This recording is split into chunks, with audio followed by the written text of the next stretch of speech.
News 18 JKLH के social media platform पर आपका स्वागत है। मैं आपके साथ Saima Parveen.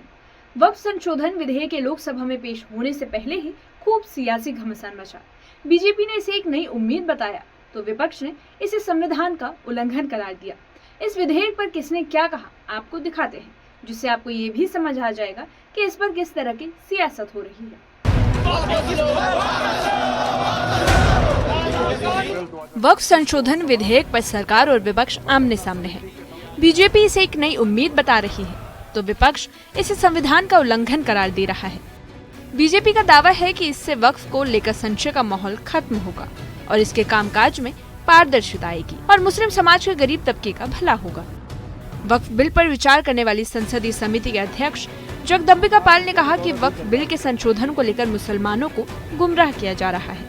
I must tell you that this bill has been brought in after a lot of legislative exercise, after a lot of consultation with various stakeholders, and very important changes, legislative amendments have been brought by virtue of the Waqf Amendment Act 2025.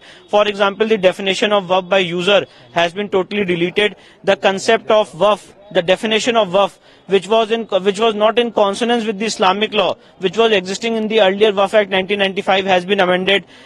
Therefore, there are a lot of checks and balances which have been brought so far as survey exercise is concerned. The draconian provision which we all know, which is section 40, which gives unlimited powers to the Waqf board to declare any property as Waqf property, has also been repealed. हमारी जो 428 page की हमने report दी सभी stake holders के साथ, state government के official के साथ, all India Muslim personal law board, Jamiat Ulama या इस्लामिक स्कॉलर जितने लोग हैं इनके साथ किया, और रोज बैठकों में हमारे ओवैसी से लेकर के इमरान मसूद सब थे, और सबको करने के बाद आज उसको अमेंडेड फॉर्म में बिल लेकर के सरकार आ रही है।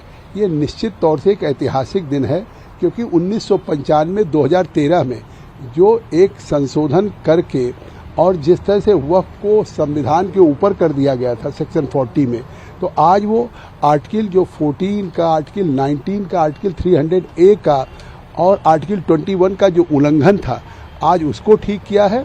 और आज इस बिल के पास होने से देश के गरीब, पसमानदा, आम मुसलमानों का इसका। विपक्षी दल इस बिल पर आपत्ति जता रहे हैं। विपक्ष का कहना है कि ये विधेयक संविधान के अनुच्छेद 14, 16, 25 और 26 का उल्लंघन करता है। साथ ही उन्होंने इस बिल को राजनीति चमकाने की एक साजिश बताया।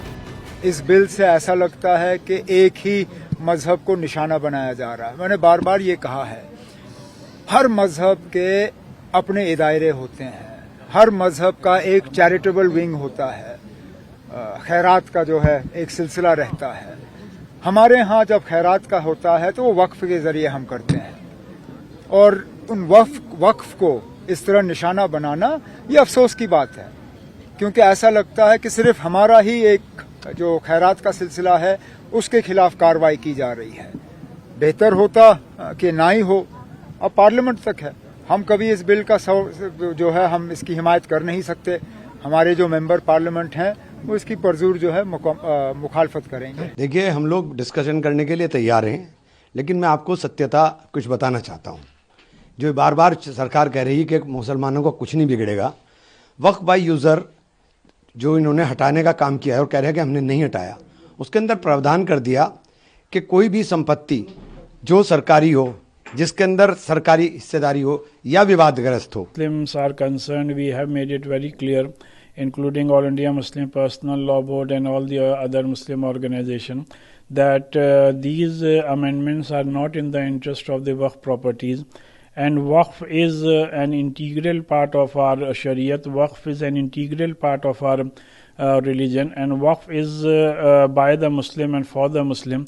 So the suggestions given by the Personal Law Board and other Muslim organization should have been incorporated in this bill, which I am sorry to say has not been incorporated. So we are generally opposing this bill. संसद में bill को लेकर बड़ा सियासी संग्राम छिड़ गया है। बीजेपी का दावा है कि वक्फ के नाम पर कुछ लोग इसके संगठन पर काबिज हैं और बहुसंख्यक मुसलमानों को इसका फायदा नहीं मिल पा रहा। अब देखना यह है कि इसे संसद में पास कराने के लिए इसके पैरोकारों को कितनी चुनौतियों का सामना करना पड़ता है। Bureau report, news 18 JKLH।